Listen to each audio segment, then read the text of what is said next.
What's going on, guys? Today I thought I would do a little tutorial about how to stretch and prime a canvas for painting. So the process I'm going to show you will work for both acrylic and oil paints. Basically, I'm going to show you how to take unprimed canvas like this and turn it into a suitable painting surface. So what you're going to need is the unprimed canvas. This right here is unprimed cotton canvas. I got it by the yard at Jerry's Artorama, I believe is what it was. You could get it online. That place is very cheap. If you go to Hobby Lobby or some other store where they don't cut it for you, it can get really expensive. The canvas itself can be pretty expensive, but in the long run, if you're going to be doing a lot of painting, then getting the unprimed canvas and doing this whole process yourself is actually much more cost effective than buying a ready-made canvas at an art store every time you want to make a painting. I bought this over a year ago. Now, I don't do much painting, but I did buy that for a painting class. I've used it already for maybe 6 or 7 paintings, and I didn't buy that much canvas. I forgot how much I bought, but it really wasn't that much. It only cost me about $30 or $40, I believe, and I still have enough for at least another 2 or 3 paintings, depending on what size I want to paint. The other thing you're going to need are stretcher bars, and those are the wooden bars that you see in front of you. I have a variety of sizes. These right here are 10 inches, and then I have them all the way up to 24 inches. So you can get these even larger than that and even smaller than 10 inches. They have a variety of sizes. I think the smallest I've seen is maybe 5 or 6 inches, and they can get pretty large. The only thing you need to keep in mind when you're buying the stretcher bars is that they do fit together the same way. So the ends have to have the same connection. So all these that I have here will actually work with one another, but there's two different brands I'm using. I'm using the Fredericks brand as well as the Pro Light brand, and I only have different brands because I bought them at different times. This is a pretty common connection for these stretcher bars. It's pretty universal. I've seen others that are not compatible with this though, so just make sure the ends will fit together. They fit together like a puzzle piece, so just make sure that no matter what brand you're getting, that they have the same ends that will fit together the same way. The other thing you want to keep in mind is that you have a pair of each size. So I have 10 inches here and I have 2 of these. I have 4 of those, 2 of those, so you just want to, however many you're buying, you want to make sure it's divisible by 2. And this is because you're going to make pretty much a frame out of this. So you're either going to make a square or a rectangle of whatever size you want to do. It's completely up to you. But obviously the parallel sides need to be the same size. So if you have 10 inches on the left side, you need 10 inches on the right. And you don't have to do 10 inches all the way around. The top and the bottom could be 24. So I can make a 10 inch by 24 canvas if I wanted to.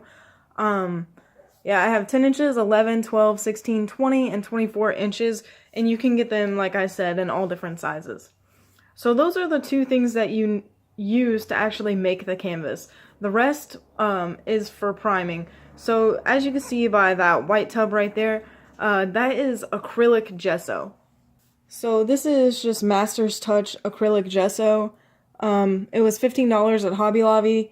This is pretty expensive. You could definitely find it online or at some third-party distributor like Dick Blick or Jerry's Artorama. A little bit cheaper than Hobby Lobby, but I needed to buy it at the moment.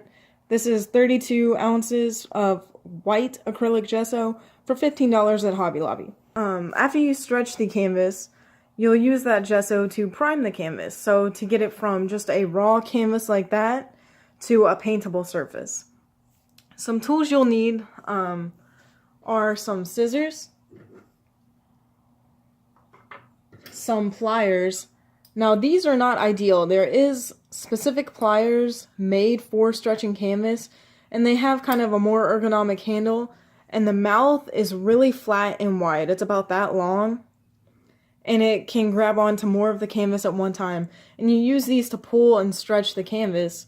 This is what I have on hand, and because I don't paint that often, I don't really want to go buy the actual proper supplies. But you can find it at Hobby Lobby or other craft stores, and you can find it online fairly cheap. I'm just going to use these today. The other thing you're going to need is a manual staple gun and staples for the gun, and a paintbrush. So I actually like to, this is for applying the gesso to the canvas once you've stretched it. I actually like using those foam brushes better, but I ran out and this is what I have on hand. The only thing I don't really like about this is that it leaves kind of deep grooves into the gesso. But it's not that big of a deal. I like the foam ones because the gesso comes out a little bit smoother. And you'll also need some sandpaper.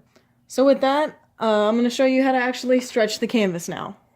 Alright, today I'm going to be using the 11 inches and 10 inch stretcher bars. Again, make sure you have a pair of each size because they're going to make the parallel sides of your rectangle or your square or whatever size you want to make.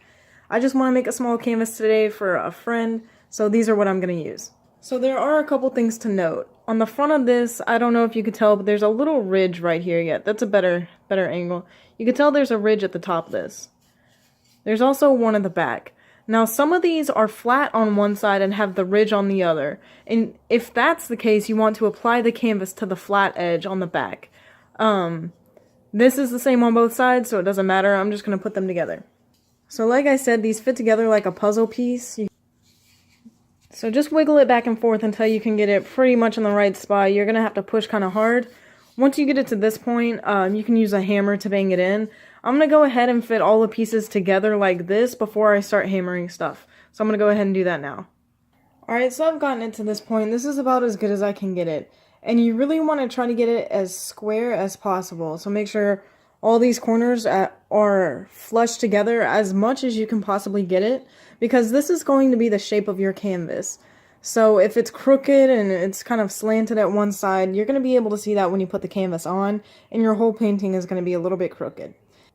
Once you've gotten to this point, what I like to do is staple the corners, which is why I have the staple gun over there. At this point, you kind of want to pick the front or the back, whichever side you're going to apply the canvas to. I want the canvas to be on this side, just because it's clean. So when I staple, I'm going to staple this side and these edges here. You're making sure that it's going to stay together, because you're going to kind of pull and put some pressure on this when you put the canvas over it, and you're also stapling the canvas to the frame. So this just makes sure that it won't come apart on you, and these corners stay perfectly together. So now I've stapled this, and the next thing you need to do is stretch the canvas. So the next thing you're going to want to do is cut your canvas to size. So you really want to cut a lot of excess fabric. I went ahead and cut mine. What you're going to end up doing with this canvas is folding it over the edges and stapling it. Now, as you can tell, mine definitely reaches the edges and there's a lot of extra. So we're going to stretch it and staple it, and later we can trim off this extra. But you really need to cut enough to fold over the edge and staple to this to the back of the bar. Now you really want to go as far into the bar as you can, as far towards the center of the canvas as you can, because you don't want it like stapled right here, because it just won't look as good. You really want to make sure you have enough to cover all the sides and have extra to staple in place, because we're going to be stretching it and pulling it. And if you've cut one side too short, then you're going to have some exposed on the edge, and it just won't look as good. You want the whole thing to be covered, and ideally your canvas would be like that. This is going to be the back side of the canvas, so you're not going to see it. It's going to be on the wall or however you're going to display it. But you really want the sides covered nicely and have enough to staple to the back. So it really is best to cut a lot of extra fabric. It might seem wasteful, but if you end up cutting it too short, it's going to look bad, it's not going to work, and then you're going to have to use that piece of canvas for an even smaller canvas that you're priming.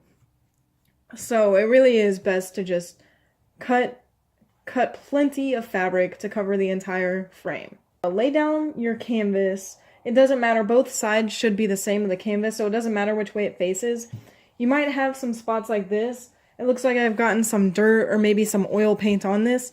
It doesn't matter if that's on the front. I'm just going to go ahead and put that on the back so you won't see it anyway. But even if I had a huge glob of something on the canvas and it was facing towards the part that I was going to paint, it wouldn't be a big deal because we're going to cover that up when we prime the canvas. And later on when I paint on the canvas, anything that shows through the gesso will be covered up with oil paint.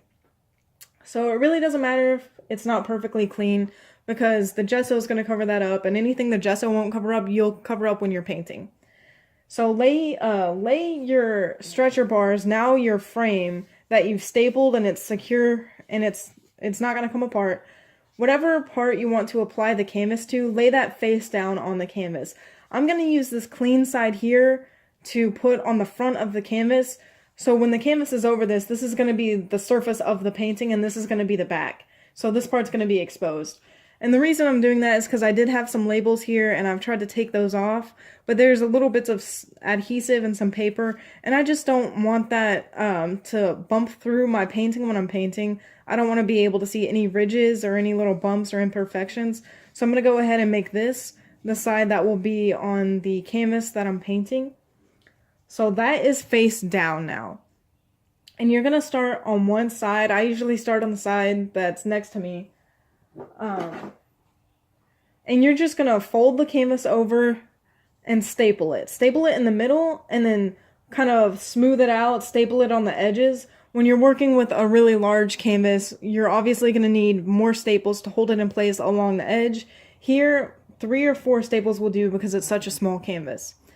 So I'm explaining this and then I'll demonstrate it, but I just want to make sure that I thoroughly explain what I'm about to do because this is the most important part of stretching your canvas and preparing your canvas for painting. So start in the middle and staple it. Smooth it out, kind of pull the edges so this is all smooth, there's no wrinkles, and then staple that in place. What you'll have then is this edge stapled to the frame, and you're going to want to work in the opposite side now. So don't go to these sides that are adjacent to it, go to the opposite one. Then you'll use your pliers to pull the canvas. So you're really going to want to put some effort into it and pull hard. This is why it's better to have the proper pliers because you could grab more surface area, make sure it's straighter. These will work for me, but if you can, get the proper pliers to do this. So this side's already going to be stapled and you're going to pull this as hard as you can, making sure that the canvas on this side, the underside at the moment, is nice and smooth because that's going to be the face, the front of it later on. So once you pull it, while you're still pulling it, you're going to put a staple in the middle, smooth it out. You might have to readjust your pliers and pull it around so that everything's pulled tight, and staple the other sides. But you're always going to start in the middle. Once you've done that, you can turn it this way. Staple one side and again pull the other and staple it. The whole time you're doing this, you're really gonna pull tightly because that's gonna get all the wrinkles out. So now I'm gonna go ahead and do that.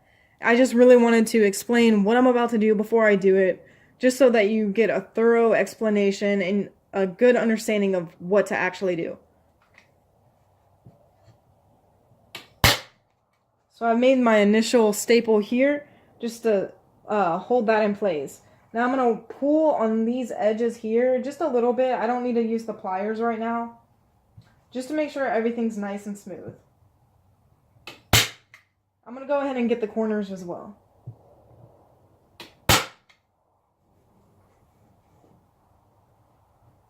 Again, I'm pulling it to smooth it out, making sure everything is nice and flat.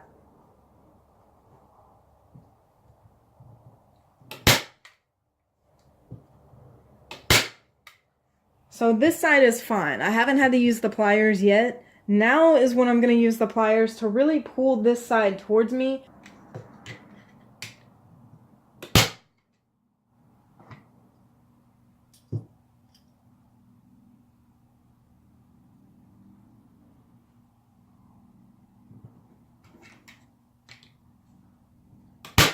The more staples that you add, the better this is going to be held in place, obviously, but the less wrinkles you're likely to have on the other side. So if there's a huge gap, this is fine, but let's say I didn't have this staple here, there would be a huge gap here, which would likely cause a wrinkle on the other side, which is what we don't want. So just these gaps should be fine for the size of canvas I'm using. But just make sure you don't have too wide of gaps in between your staples because then it'll cause a crease on the other side. So now that I've stapled these two sides, I'm going to rotate it this way. Do this one first. As you can see, we do have a lot of excess fabric, and we'll cut that off in a minute. So now I'm going to do it this way, staple it along here, and then pull this with my pliers and staple this side, really making sure that I stretch the canvas plenty and get it nice and tight on the other side.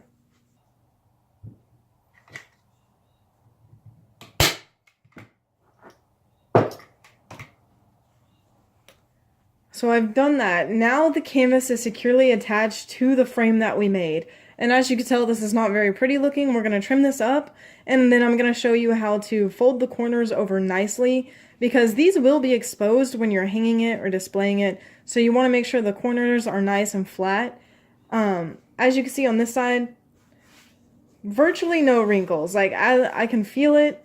I can see just a few creases from where my material was so wrinkled, but there's no bumps, no folds. This is a nice smooth surface, and once I prime it, it'll be perfect for painting on. So now I'm going to go ahead and trim off this part. Try not to trim it too much. I do like a little bit of extra hanging right here. I don't like the wood exposed. So I'm going to go ahead and cut it like this. And I'm going to keep a lot of fabric on the corners because I'm going to need that to fold it over properly. I've had plenty of times where I went ahead and trimmed it and trimmed too much fabric off the corners, and it just ended up not folding over so nicely. So I'm pretty much going to leave the corners as they are. I might trim them a little bit. This is kind of excessive. But really I'm focusing on the inner edges here.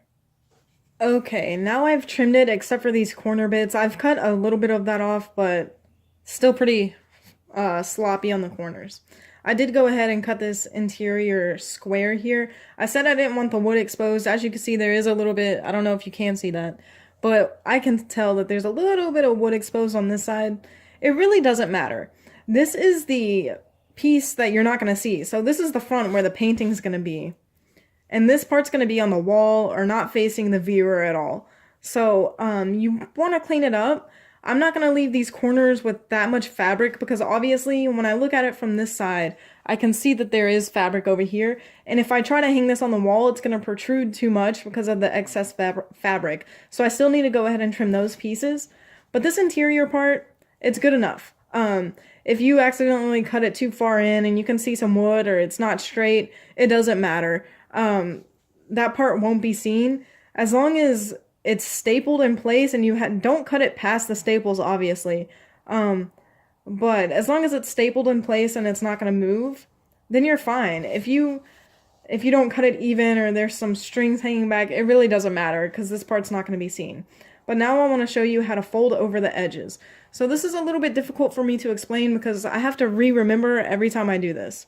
So the corners can definitely be a little bit tricky. I kind of have to remember how to do this every time I make a canvas just because I don't do it often enough.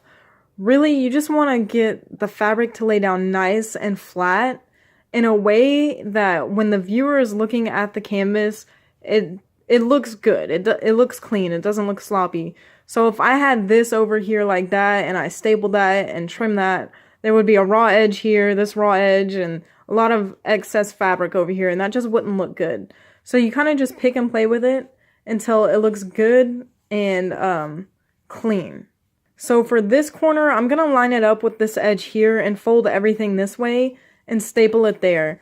Trying to keep everything smooth and flat on the outer edge that might be visible. Then I'll staple this and cut this extra fabric. So when you're looking at it, it looks clean. You don't see a lot of excess fabric. Don't stress yourself out about this. Until you start to do this a lot, it can get confusing. Really, it doesn't matter a lot. And when you gesso it, when you do prime it and you start to put gesso over it, you are going to put gesso on this edge here, and it's going to hold everything kind of flat. But you just want to try to get it as flat and clean as possible. So I'm going to go ahead and do that and then show you guys. Alright, so I've cut down my corners, I folded it over. But this is a successfully stretched canvas. The only thing to do now is to prime it and get it ready for painting. So this might look a little bit more recognizable, something you can actually paint on. It's pretty much good. just keep in mind how tight your canvas is. So I don't know how well this is going to show up on the camera, but when I poke it, there's just a little bit of give in the canvas. You can't really see it, but there's just a little bit of give, but if I move my finger, it pops back, so it bounces back, so it's nice and tight. If you push down on it and it just stays pushed back, that means it's not tight enough. You need to re-stretch it. Also, if you ended up with a few folds or wrinkles, try to pull that area and staple it to the back.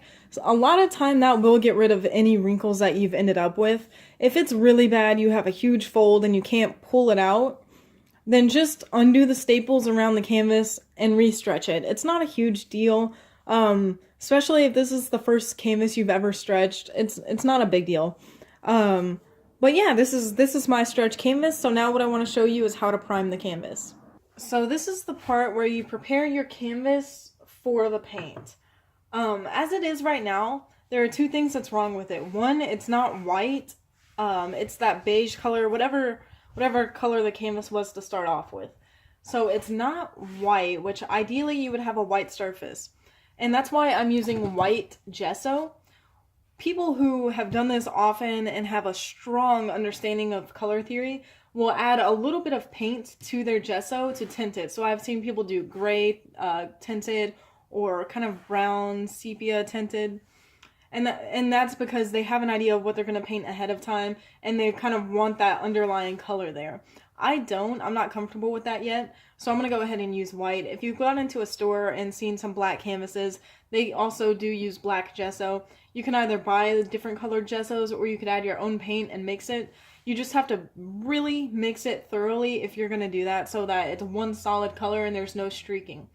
I'm just going to go with white today and add whatever color I want to on top of it. That's always the way I've done it, and that's the way I prefer. Save these, and I'm going to show you why after I apply some gesso to this. So what you're going to need for the priming of the canvas is your gesso, a paintbrush. I'm going to use this 1-inch just standard paintbrush. I really do prefer to use the foam brushes, but I don't have any on hand. If you use the foam one, it does come out a little bit smoother and I think a little bit cleaner. So if you can, I would suggest using a foam brush, but any square brush would work, kind of like a household brush. Don't use, let's see what I have. Don't use brushes for painting. Like this right here is what I would actually paint with. Don't use that. First off, this is too small. It would take forever. And second, it's just not ideal. You want as smooth as you can get it. So I have a couple natural bristle hair brushes as well, and although these are bigger, it would come out a little bit coarser. The material here is really coarse, so it would streak the gesso a little bit more than I would like. So I'm just going to use this one today. So before you add the gesso, just clean off your surface a little bit, wipe off any debris. It's okay. I already see, like, I'm in a garage and there's cat hair everywhere. So I already see cat hair on this. It's okay. I'm going to try to get as much of that off as possible before I go ahead and add the gesso, because what this is a mixture of paint and kind of like a glue material. So it's really sticky. And also, if it gets on your clothes, it's hard to get out. So if you're going to go ahead and gesso, make sure you're wearing clothes that you don't mind to get a little bit on it, or wear an apron or something like that. So again, I just want to explain this before I demonstrate it. I was always told to start in the middle. Let me make sure you can see this. Yeah, start in the middle of one edge. So I'm going to get some goop. I like to call it goop because that's what it is. But if you want to pour some on a plate and take it off the plate, you could do that. But I'm just going to take it straight out of the tube because I don't feel like getting a plate right now. I'm going to add a little bit, make sure my brush kind of slather it back and forth so it's evenly distributed on the brush. And I'm going to start in the middle and smooth it out this way. And I'm going to use this stroke back and forth from the middle to the edge. I do have a ridge around my bars like I showed you at the beginning. So sometimes that can create a little part where the gesso's not quite reaching. So I just want to keep that in mind, and maybe I have to dab a little extra to get it under that ridge. And just use this motion until it's nice and smooth. I'm going to get another little, I'm not scooping it, I'm just getting more on my brush. Starting from the middle and then doing the other side. Back and forth in this motion. And really what this is doing is just making a nice even layer. Then I'm going to move up a little bit, 1 inch, because that's the width of my brush. And you might want to overlap the strokes a little bit. Do it this way, then this way, all the way until I reach the other edge. And then I'm going to let that dry. After I let that dry, I'm going to flip the canvas this way, start in the middle at this edge, do the same thing, go to this edge, move up, and do the same thing. Every now and then I like to go down the thing and make sure that all the strokes are even. If I see a bump or something, just smooth it out with my brush. And then I'm going to go this way down the canvas and let that dry. Once it's dry completely, you're going to need your sandpaper and you're going to sand it off. And that's because this is acrylic, it has some plastic in it, and that's going to accumulate a lot of dust on the canvas. So then you're going to want to use your extra material over here, and this is really good for just getting that dusty stuff off. So that's why I like to keep these. So that would be 1 layer. So going this way, letting that dry, doing it this way. That's 1 layer, and then you sand it. I'm going to do that 2 more times. So then I'm going to turn it back this way. After it's got 1 layer on it, do another one. 1 layer of gesso is not enough. So, because when you sand it, a lot of that comes off, but you have to sand it to get the ridges out and to get the debris out. So doing it 1 time is not enough. So I'm going to do it a 2nd time. And then once that dries, flip it this way, do it again. And then let that dry completely and sand it down. I even do a 3rd coat. I would suggest doing a 3rd coat because it's still a lot better than the first layer, but it's not quite completely primed to my standards. So then a 3rd time, I'm going to do it this way. Let that dry, do it this way, sand it down. In between sanding it, if you have a lot of dust and stuff, just wipe it off with this. This creates like a little brush that'll get all that debris off. And then I'll be done, but I'm going to go ahead and show you that. I'm just going to speed this part up because I already explained it. The gesso is actually really hard to mess up. The goal is to get a nice even layer across the canvas. So if you're just really gooping it on there and you're not paying attention to your strokes, that's when you're going to mess it up. If you're taking a little bit of care to like do even strokes and not to over saturate your canvas, you'll be fine. This is a really hard step to mess up. Stretching the canvas was the hard part, priming it's the easy part. So I'm going to go ahead and just do this 1 time and speed it up for you. You'll need more gesso for the first layer because that canvas is really absorbing all of this, all of the liquid in here, and it's going to come out really tough. Not super even. You're going to need to use a lot of gesso on the first pass. Once you do the first, you've already primed the canvas a little bit, and you won't need as much for the 2nd and 3rd coats. Also, keep in mind you have to do the edges as well. So I usually do about 2 coats on the edges. The point of priming the canvas is to get it ready for the paint. If you don't prime it, then it's just going to absorb all the paint. It's not going to look good. It's not going to work the way you want it to. You won't be able to push the paint around, and you're going to use all your paint. It's not going to work. So that's why we prime it, to get it so it won't absorb all the paint, and so it's nice and smooth.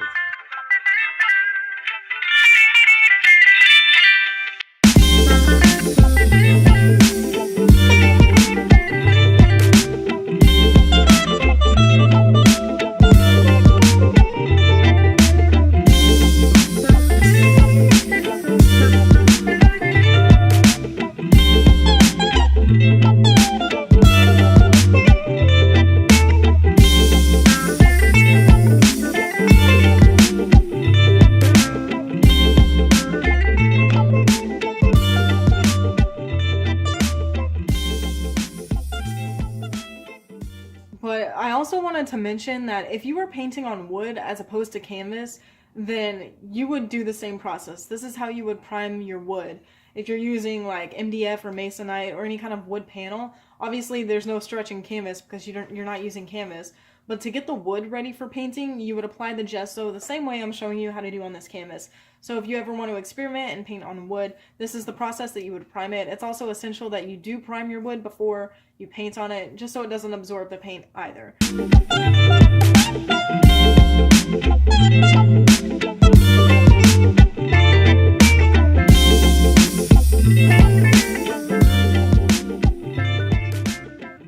Alright, so I've gone ahead and done that second direction, and I've let this dry. You need to let it dry completely. I can tell mine's still a little cool, which means it's slightly tacky. It's dry to the touch, but ideally you want to dry all the way through before you go ahead and sand this, but just for video purposes, I'm going to show you. I just have some sandpaper here. I think this is 150 grit, just standard sandpaper. I would go with something like 120 or higher. 80 grit's going to leave some ridges in your canvas, so just get 120 grit. It's really easy to find at any hardware store. So you just want to go ahead and sand this, and what this is going to do is any stroke marks that are left in your gesso from when you applied it are going to be removed, and any debris that's settled on your canvas while it was drying is going to be removed as well. So after you sand it, you're going to notice some bare spots on the canvas where there's no gesso at all because you've just taken that gesso off. But that's why we do a second and third coat. So go ahead and sand it. Alright, so I've noticed mine is actually a little bit too wet to sand it. And what's happening is, like, the sandpaper is actually getting stuck in the gesso. I thought it was drier than it is. I'm going to leave this again and sand it later, but I mean, that's pretty much it. You just sand the stuff down, and then that's going to leave some dust on the surface. So what you'll want to do is grab the fabric that you've cut off when you were stretching your canvas and just run it over the surface like that, and that's going to knock off all that dust that's left over from your sanding. So you do that, and then when that's finished, go ahead and apply more gesso. So apply it starting in the middle this way and this way like you did the first time. Let that dry. Flip it this way from the middle to the edges like you did the first time. After that's completely dry, sand it again, dust it off, and do that one more time. I would do it 3 times. If you do it more than that, you're kind of applying too much gesso to the surface, and that's actually going to crack. I found that 3 coats is perfect for me. So with that, you have successfully stretched and primed your canvas for painting. And like I said, if you are painting on wood or something, you would apply the gesso, sand it down, just like I've taught you how to do in this video, just on the wood, and you have primed wood to paint on. So hopefully that is a little bit helpful for you. I know I just wanted to be very thorough and in-depth with it, so if this is a long video, I just wanted to explain why I'm doing everything that I'm doing and how to do it properly. But after that, you have a canvas ready to paint on. And if you know you're going to paint a lot of paintings ahead of time, then I would do this all in one day. Prepare all your canvases in one day. It'll take the whole day pretty much if you have a lot of canvases to stretch and prime all of them in one day. But it's better to go ahead and do that all at once and have canvases ready whenever you want to paint, than have to stretch and prime a new one every single time you want to paint something. So if you know you're going to be painting a lot, go ahead and prepare all your canvases in one day. While this is drying, you can apply gesso to a different one, or stretch the canvas on a different one, and just keep it circling like that. And then by the time you're finished with that, this will be dry and you can do another coat. So really, it's very helpful to do all of them at one time and take the whole day to do it, and then have all your canvases ready whenever you need to use them. But if there's any questions, please just leave them in the comments, and I'll explain anything that I didn't explain well enough in the video. So yeah, let me know if you have any questions regarding priming surfaces or painting in general. I'll give any knowledge I can. Like I said, I don't paint a lot, but I have stretched and primed plenty of canvases. So I hope you found this helpful, and let me know if you have any questions. See you guys.